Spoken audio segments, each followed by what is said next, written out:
Assalamualaikum warahmatullahi wabarakatuh. Jumpa lagi bersama Gaan di channel Belajar Sains Mat. Pada kesempatan kali ini kita akan belajar mengenai teori asam basa. Ada 3 teori yang akan kita pelajari. Yang pertama teori Arrhenius, yang kedua Bronsted-Lowry, dan yang ketiga Lewis. Oke, sebelumnya like dan subscribe dulu channel ini agar adik sekalian bisa mendapatkan notifikasi tip-tip pembahasan soal matematika, fisika, dan kimia. Terima kasih. Kita mulai dari teori Arrhenius. Menjelaskan bahwa asam merupakan zat yang dalam air melepaskan ion H+. Sedangkan basa merupakan zat yang dalam air melepaskan ion OH-.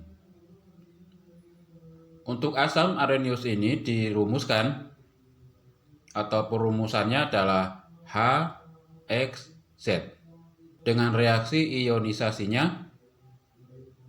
HXZ menjadi XH+, jadi X-nya ini dijadikan sebagai koefisien H+-nya ditambah ZX-. Untuk X merupakan valensi asam atau jumlah ion H+-nya, sedangkan ZX- adalah ion sisa asamnya. Sebagai contoh, nomor 1, HF, ini asam fluorida menjadi H+ ditambah F-. Yang kedua, HCN menjadi H+ ditambah Cn-. Yang ketiga, HNO3 menjadi H+ ditambah NO3-. Contoh yang keempat, H2S menjadi, nah H-nya ada 2 ya, jadi X-nya 2.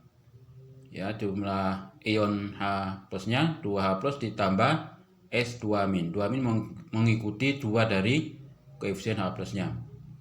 Kemudian yang contoh 5, H2SO4 sama ya dengan nomor 4. Koefisien H+-nya 2. 2H+ ditambah SO4 2-.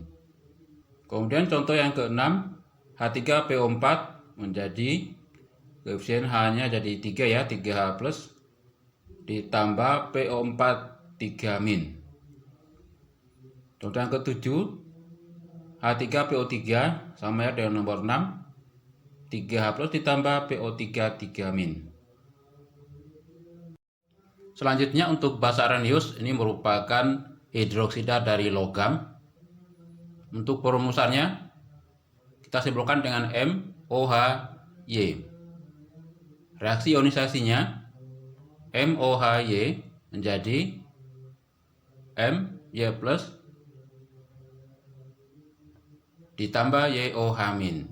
Jadi sama seperti pada asam ya. Kemudian keterangan untuk Y-nya ini adalah valensi basa atau jumlah ion OH-nya. Sebagai contoh, 1 KOH, reaksi ionnya menjadi K+ ditambah OH-. Contoh yang kedua, MgOH 2 kali, reaksi ionnya Mg, OH-nya ada 2 jadi 2+ ditambah 2 OH-. Di koefisien OH-nya jadi 2. Yang ketiga, AlOH 3 kali, reaksi ionnya Al 3+ ditambah 3 OH-. Selanjutnya ada hidroksida selain logam ya, contohnya NH4OH. Reaksi ionnya NH4+ ditambah OH-. Dalam perkembangannya, teori asam basa Arrhenius ini memiliki kelemahan. Di antaranya senyawa yang terlibat hanya dalam bentuk larutan dengan pelarutnya air.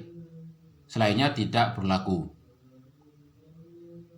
Sebagai contoh HCl dalam bentuk gas, jadi ini bukan asam klorida penyebutannya tapi hidrogen klorida. Ditambah NH3, hasilnya NH4Cl. Nah, ini dalam posisi ini teori asam basa Arrhenius tidak bisa menjelaskan. Kemudian yang berikutnya Na2CO3. Senyawa ini tidak memiliki gugus OH, tapi setelah dites dengan indikator tertentu bersifat basa meski tidak ada ion OH-nya. Berikutnya teori Bronsted dan Lowry. Menjelaskan bahwa asam merupakan donor proton atau hidrogen. sedangkan basa merupakan akseptor proton atau menerima hidrogen. Sebagai contoh, yang pertama H2SO4 ditambah H2O menjadi H3O+ tambah HSO4-. Dari reaksi ini kita cukup perhatikan pasangan senyawa yang memiliki hubungan ya, misalkan H2SO4 dan HSO4-. Kemudian H2O-nya dan H3O+.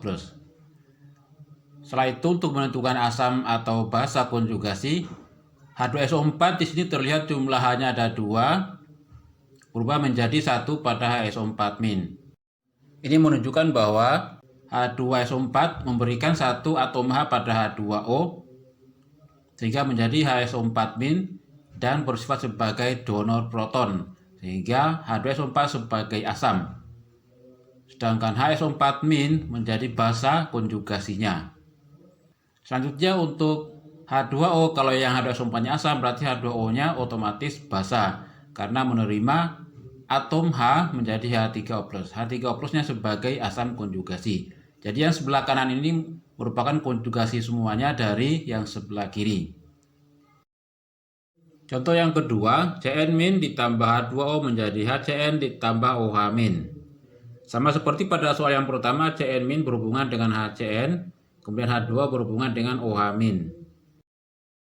Selanjutnya Cn- ini menerima atom H dari H2O menjadi HCN.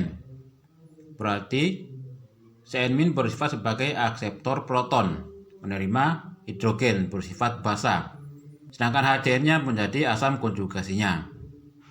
Untuk H2O bersifat sebagai asam karena memberikan hidrogen kepada Cn- sehingga sifatnya asam, dan sebelah kanan OH-nya menjadi basa konjugasinya. Kemudian untuk yang contoh yang ketiga ini, HCl tambah NH3 menjadi NH4+ tambah HCl- ini dijadikan sebagai latihan ya. Dicoba dikerjakan kemudian ditulis di kolom komentar, nanti kalian bisa mengoreksinya. Selanjutnya teori asam basa menurut Lewis yang menjelaskan bahwa asam merupakan akseptor elektron atau menerima pasangan elektron, sedangkan basa merupakan donor elektron. Sebagai contoh, yang pertama H2O ditambah H+ menjadi H3O+. Untuk menentukan asam dan basa dari senyawa ini, kita buat struktur Lewisnya ya seperti ini untuk H2O. Kemudian ditambah H+ menjadi H3O+. Dari struktur ini terlihat oksigen memiliki satu pasangan elektron bebas. Ini akan diberikan kepada hidrogen menjadi yang di sebelah kanan ya, tanda panah ini. Nah, pasangan elektron yang diberikan oleh oksigen ke hidrogen ini, maka H2O bersifat sebagai donor elektron atau basa. Sedangkan yang H+-nya karena menerima pasangan elektron dari H2O bersifat sebagai asam. Kemudian contoh yang kedua, NH3 tambah BF3 menjadi NH3BF3. Buat lagi struktur Lewisnya, NH3-nya ini ditambah BF3. Dari sini terlihat nitrogennya memiliki elektron valensi 5 ya. Kemudian boronnya elektron valensinya 3. Ini menjadi NH3BF3. Setelah itu pasangan elektron bebas dari nitrogen yang ini akan diberikan ke BF3, yaitu boron menjadi yang sebelah kanan ini. Kita kasih tanda panah ini ya. Sehingga pasangan elektron diberikan oleh nitrogen NH3 ini bersifat sebagai basa, sedangkan BF3 yang menerima elektron bersifat sebagai asam. Untuk lebih jelasnya berikut diberikan contoh-contoh dari asam Lewis, yaitu H+, CO2+, Na+, CO2, BF3, LF3, SiBr4 dan seterusnya. Sedangkan yang basa Lewisnya contohnya OH-, CH3, CO-, H2O, CO, NH3 dan seterusnya. Kemudian kelebihan dari teori asam basa Lewis ini, yang pertama seperti halnya pada teori Bronsted-Lowry, teori Lewis mampu menjelaskan sifat asam dan basa dalam pelarut lain maupun tidak memiliki pelarut. Selanjutnya, mampu menjelaskan sifat asam basa molekul atau ion yang memiliki pasangan elektron bebas atau menerima pasangan elektron bebas seperti pada senyawa kompleks. Jadi sebagai contoh, HCl tambah NH3 menjadi NH4+ tambah HCl-. Jadi kondisi HCl gas dan NH3 gas bisa dijelaskan oleh teori Lewis maupun Bronsted-Lowry. Oke, demikian penjelasan dari Kean. Semoga bermanfaat. Sekian dan terima kasih. Wassalamualaikum warahmatullahi wabarakatuh.